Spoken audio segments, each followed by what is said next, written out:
What's up guys, JP back at you once again, bringing you guys day number 2 in my 4th annual 31 Days of Horror. This is a series where we watch and review 31 horror films in 31 days, all during the month of October leading up to Halloween. Of course, this year we are tackling the entire Universal Monsters box set. There's 30 films in there.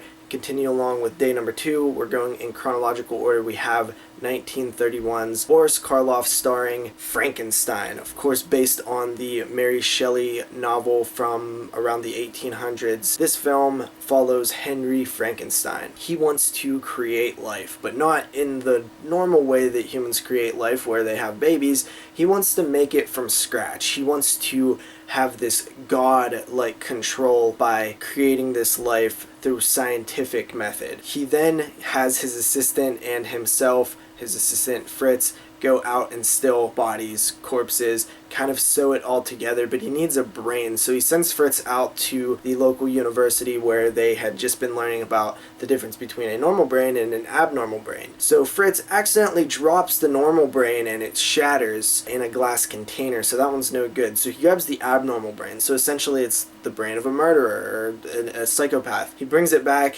Henry puts it into the human body that he's sewn together from various different places, and he begins his experiment using a lightning bolt. It's alive. He created life, and the moment that he does is very awesome.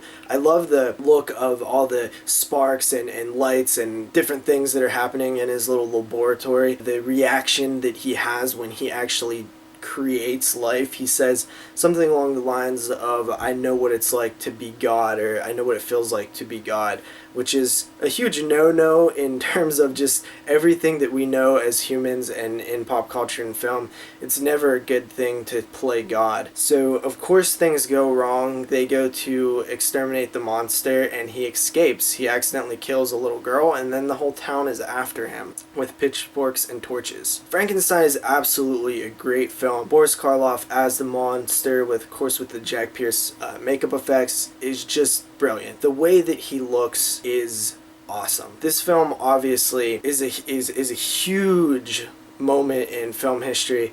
It deals a lot with, you know, the outsider, people who are different, how we want to shun and murder and kill people who we don't understand. It's a very sympathetic character because the monster doesn't know what he's there for. He's confused. He did not ask to be born. He did not ask to be part of this world that we've created, and he doesn't know what to do with himself, and he doesn't understand our rules and laws, and he made a mistake, and now everybody wants him dead. It's a classic story that we've seen told over and over and over again, and still to this day it still is very effective. I love this film. I love the atmosphere of this film, especially the early scenes when they're in the graveyard and in the castle, the laboratory. All that stuff is fantastic. I love the monster. There are a few issues that I have with the film. Of course, they're excusable. The film is so old, but I think you still need to point them out. For one, I do think that there's a pretty significant plot hole involving the monster and the little girl. First of all, that scene is done very well, and it is just so unsettling. But the fact that the little girl is playing near the edge of the river and she drowns to death